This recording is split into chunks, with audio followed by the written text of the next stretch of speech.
Avant de plonger dans l'épisode d'aujourd'hui, un mot de notre sponsor, Blockchain Entropy. Vous lancez un projet Web3 ou cherchez à donner un virage stratégique à votre initiative? Blockchain Entropy est votre allié. Avec Vincent Alabar, expert en finance et spécialiste en management de transition pour projet Web3, vous serez guidé vers la réussite.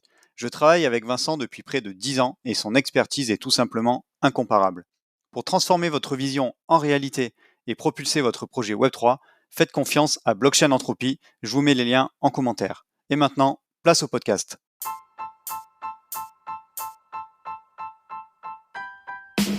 Nous, concrètement, en fait, voilà, je l'ai dit, ça a commencé comme un projet de scalabilité et donc on a cette, solution qu'on a mise sur laquelle on a fait beaucoup de recherches, qui est de réussir à paralléliser la création des blocs. Donc c'est vraiment le paradigme, classique en informatique.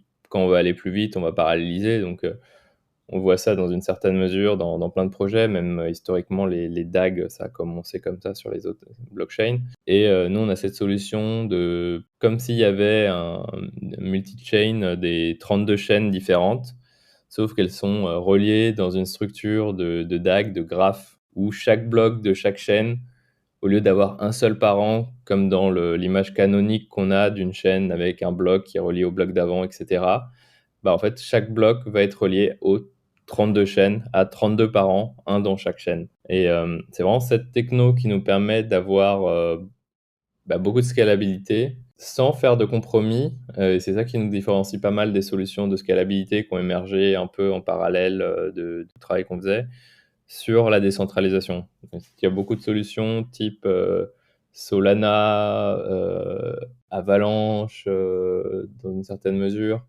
fantômes qui ont émergé, où en fait, si on regarde, ils s'appuient sur des algorithmes qui vont un peu moins être decentralization friendly, qui vont nécessiter un hardware assez performant, et du coup, le nombre de nœuds va être limité à dessein parce que l'algorithme ne fonctionne pas très bien quand il y a des dizaines, enfin plutôt des centaines, voire des milliers de nœuds.